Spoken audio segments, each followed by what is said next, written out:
हातकणंगलेमध्ये राजू शेट्टी यांनी प्रचाराला आता सुरुवात केली आहे। राजू शेट्टींविरोधात धैर्यशील माने आणि राहुल आवाडे हे लढणार आहेत। मतांचं विभाजन होणार पण मीच निवडून येणार असा विश्वास राजू शेट्टींनी व्यक्त केला आहे। तर मराठा उमेदवार देऊ नये अशी जरांगेंना आपण विनंती केली आहे। प्रकाश आंबेडकर हे देखील आपल्याला पाठिंबा देणार आहेत असं देखील राजू शेट्टींनी म्हटलं आहे।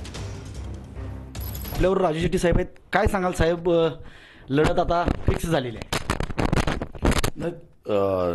निवडणूक म्हटल्यानंतर लढत ही होणारच आणि लोकशाहीमध्ये आपला प्रतिस्पर्धी कोण असावा हे ठरवण्याचा आपल्याला अधिकार नसतो आणि जे असं ठरवतात ते मॅच फिक्सिंग करतात। आम्ही काही त्यातले नाही आहे।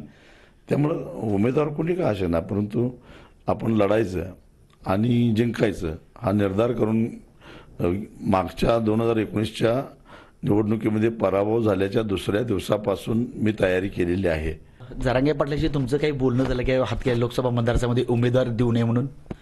ते माझे चांगले मित्र आहेत आणि ते मित्र जरी असले तर ते चळवळ चालवतात, मी चळवळ चालवतो आणि चळवळीतल्या लोकांचा एकमेकाबद्दल आदर असतो आणि मला खात्री आहे की माझ्यासारख्या चळवळीतल्या कार्यकर्त्याला अडचणीत आणणारा निर्णय ते घेणार नाही, त्याची मला खात्री आहे।